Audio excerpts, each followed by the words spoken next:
they think that we're going to come in and dictate and control everything. And that is completely the opposite. And just trying to change the narrative and just showing them that, no, this is yours. A union is its members. Are you on? Which side are you on? We do have on the line now from the International Union of Painters and Allied Trades, IUPAT District Council 77, Sarah Reimer, representative for IUPAT District Council 77. Sarah, welcome to the Valley Labor Report. Thanks for taking the time. Hey, thank you. Happy to be here. Really great to have you.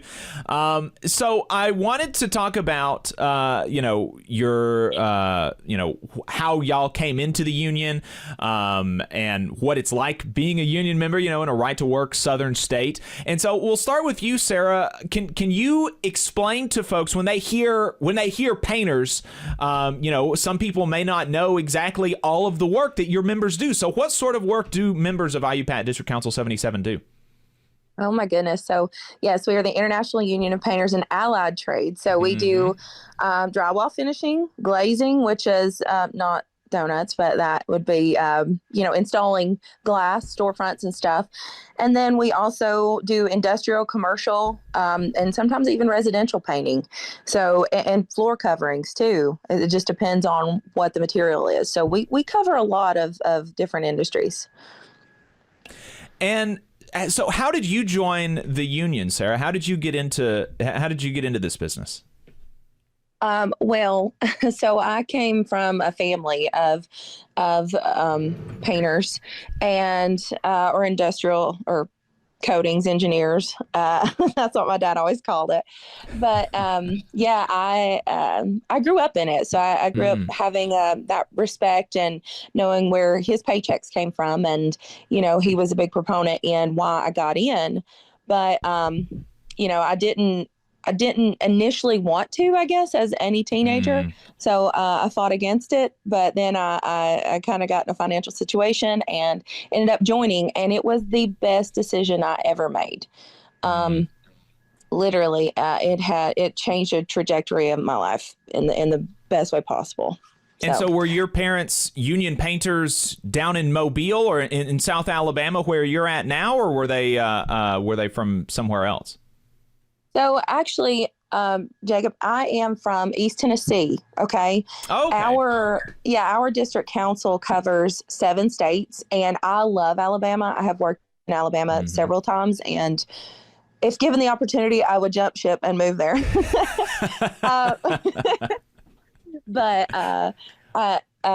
No, we're from East Tennessee. Yeah. Gotcha. Well, I'm sure that Julie would not like for you to do that. So I'm sure she's going to want to keep she's going to want to keep you where you're at. So I think we'll allow that here in Alabama. What is it like, being a union member and working for the union? Now you're not just you're not an industrial painter, like doing the industrial painter work, at least most of the time. You are working for the union, trying to build the union. What is that like in a southern right-to-work state? It's definitely a grind. Right-to-work laws are designed to keep workers divided and our unions weak. But that's something that we have a really good group, not only with the Painters Union, but across like the building trades. We're fighting against that, and we're not backing down. And what we're doing is honestly going out, organizing, having those conversations that are not necessarily fun conversations here in the South. They're uncomfortable. We make ourselves comfortable being uncomfortable. So we're doing it one conversation, one worker at a time, one job site at a time. And so just trying to really and truly just educate people on, or just saying, hey, this is, maybe look into this a little more, on your own time if you want to, and make it not as threatening, and just having those conversations, one-on-one conversations with people. So that's we're doing that a lot. If you had to pick like the anti-union argument that people have sort of that people have kind of absorbed that seems to be the most effective to them? Like, what is the number one reason that you find that people are antagonistic towards unions, and what has been the most useful sort of line of conversation to try to disabuse them of that notion? So the biggest thing that I've heard personally is that, you're going to come on here and you're going to control everything. And that's just the propaganda that the contractor has, spread. And there's so much fear mongering and things that go on. But yeah, just the fact that they think that we're going to come in and dictate and control everything. And that is completely the opposite of what, we do. Because we're like, no, we hold people accountable. We have contracts, written contracts that we uphold our end, they uphold theirs. And, just trying to kind of, change the narrative for that and just showing them that, hey, this is exactly, it's yours. A union is its members. It's a memberships. It's not mine. It's not, just there. It's a collective, and I think people have really forgotten that in the South, that it's what you put into it. It's yours. So I try to get them to understand that, but it's definitely, it is very hard here. Hey, 5 seconds. Just wanted to say that this is only possible because of our donors. If you want to see more of this, then consider donating yourself at tvlr.fm/donate. Yeah, absolutely. And so when somebody does join the District Council 77, if they're not an experienced painter already, they're going to go into an apprenticeship program, presumably. Can you talk to us about what that looks like and the length of time and what sorts of things an apprentice is doing during their program? Yeah, absolutely. So our apprenticeship, that is really the backbone of everything that we do. And having that, it's where you're working and learning. So, and you don't have to pay anything in while you're doing that. Our program, again, it's a true game changer. And like you said, you don't need experience. We train you. And depending on which craft that you wanted to go into, like for an industrial painter, it is a 3-year program. However, it goes in like 6-month increments. So every 6 months, as long as you meet those, the required hours, you get a raise. And I'm like, I don't know of any other, thing you could do where you're guaranteed a raise as long as you're going to your classes. And again, you're earning while you're learning. You get the hands-on training, classroom instruction.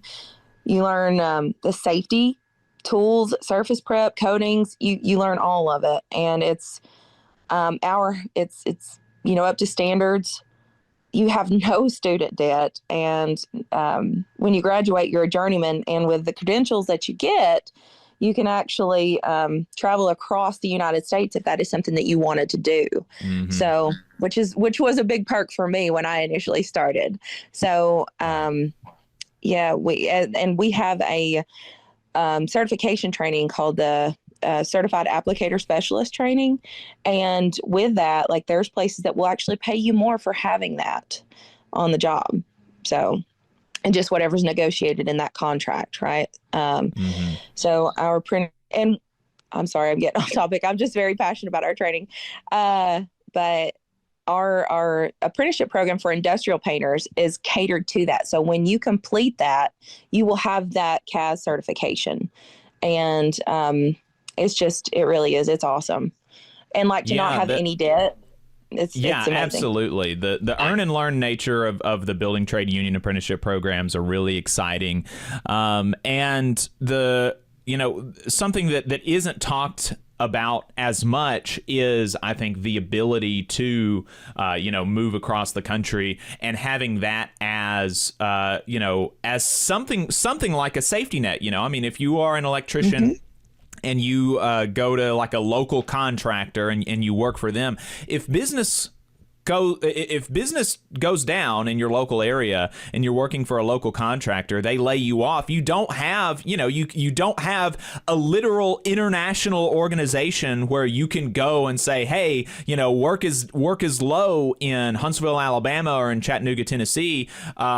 Is there work in New York or in Canada? Where can I find a job to go at for the next 6 months while maybe I wait for work to pick back up in my home city? And so I think that's a really cool, especially, I mean, if you're a young person, and you are interested in traveling. I talked to a fellow who was a pipe fitter, no college degree, and he talked about how he made $250,000 a year in California as a pipe fitter from Huntsville, Alabama, from the local here, and he went out California for a job for a couple of years and made $250,000 each year. So it's a really cool opportunity.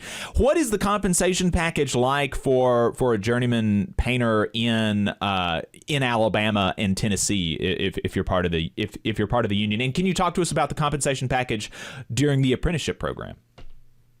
Yeah, so it just depends on where, like which local that you go to and like which job site that you actually end up going to. So I know that a lot of our projects are working, and it's almost $30 an hour for a journeyman painter.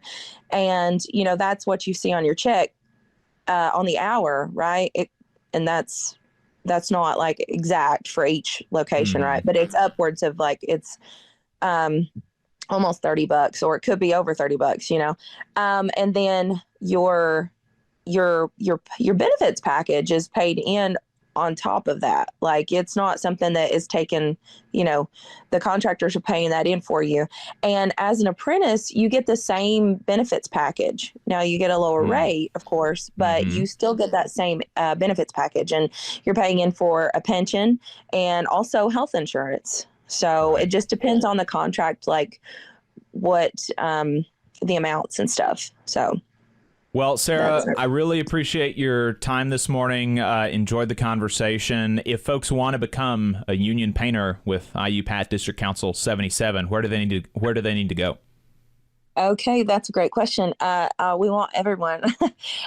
You can visit www.iupat.org, or you can reach out to, you can just Google like what your local painters union would be. And then, that reps should be listed on there, and you can give them a call.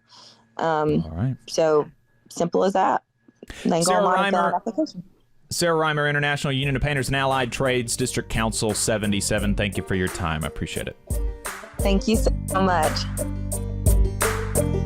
You just saw a clip from the Valley Labor Report. We are live every Saturday morning from 9:30 a.m. till 12:30 p.m. And we pride ourselves on keeping all of our content free to everybody so that we can talk to as many working folks as possible. If you support the work that we're doing, you think that it's important, you think that it's good, then consider making a monthly contribution to the project, and you can do that on our website, tvlr.fm.